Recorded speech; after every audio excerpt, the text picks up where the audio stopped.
Hey, I'm James Joyner, and I'll be presenting my final exam for the class. This is a board game in the auto chess genre, supposedly imitating the auto chess genre of video games. So this is my take on how that would be illustrated in board game format. It's called Automatons. The story of the game essentially is you control these robot animals that are fighting against these humanoid creatures that are trying to cause global warming, essentially. So it's like an environmentalist story. But it's quite a simplistic gameplay loop. If any of you have played a auto chess in the past, it's going to feel very similar. So you start off by drawing a level 1 card. These, I don't have them labeled, but these are the level 1, level 2, and level 3. So basically you draw one of these and it shows you the level layout. It's backwards. So these are the enemies that you have to put down. It's basically a bunch of random layouts like this. So we would grab, let's see, a 1 attack, 2 range, 1 health, 3 health, 1 attack, 1 range. So one of these would go over here. And then another one of these would go over here, as shown in the level outline. And then one would go here, one here, and one here. And we can see how this imitates the level on the level sheet. So this would be level 1.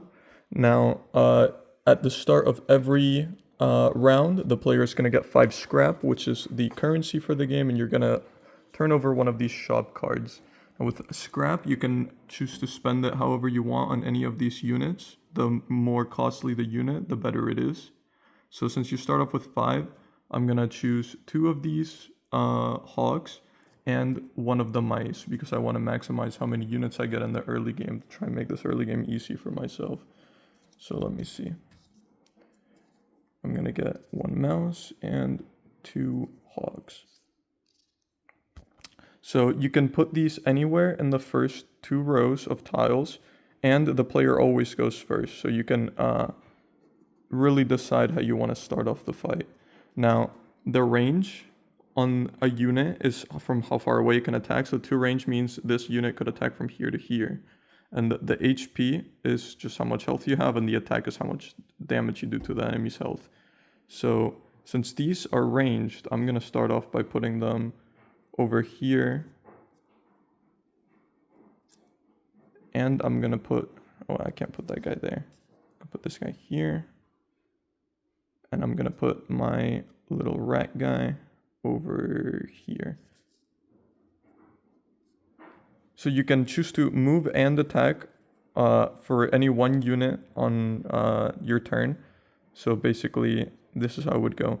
You can move once and attack. So I'll choose to move once with my rat and attack this guy for 1. This guy's at 2 HP now. Then since this guy is ranged, I'll just be able to attack him from there to there. And he takes an extra point of damage, or 2 extra points of damage because this guy does 2. And this guy would die. And he's removed from the board. And now this guy would close in and also attack for 2 damage, and this guy would also get removed from the board. Now, the enemies, when it's their turn to move, because I've moved all my units now, they always move 1 tile towards the nearest unit. So essentially, these guys would always go like this, and like this. It's not exactly precise. Sometimes there may be a unit all the way over there, and it's like, so you can just move them in the general direction. It doesn't have to be exact. You don't have to bring a ruler out.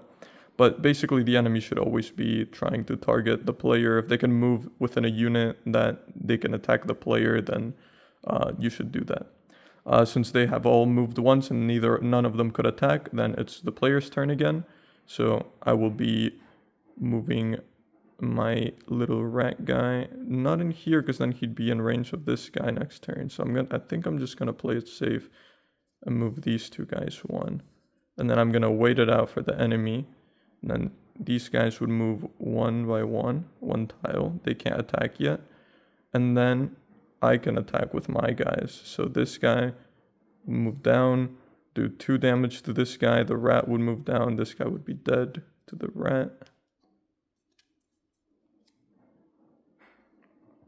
And then this guy would move in closer. Now, this guy would move in range to attack me, so he would do 1 damage to me, but this guy has 2 HP, so the rat would not die. And then this guy would move in, and he would not be able to attack me from there. So my turn starts again. I will attack with this guy and kill this guy off. And then I will move closer with the rat, attack this guy. He's at 2 HP now. And then this guy would close in and from range attack him and he would be dead. So this would be the level over. After every level, you get another 5 scrap. And you get to roll a d6 for a item. So let's pretend I just roll it and I get the item. This is what it would look like. You would grab an item from the pile. I got a telescope. So this gives +1 range to any of my units, and it's permanently attached to one of them. So at the start of next round, I can choose which unit I want to put it on. But let's get rid of this shop. Let's open the new shop. So for this one, I think I'll spend my scrap on an elephant and a boar maybe. So I'll get those 2 out to show them off. And maybe I'll attach my telescope to my strongest unit, which should be the elephant now. So he has +1 range. You don't have to have it on top of him because it's a little big. But let's grab the level 2 sheet. So this would be the layout here for level 2. So we would grab essentially some of these, the 2 attack, 2 range, 2 HPs, and put them like so to fit the pattern on the level sheet.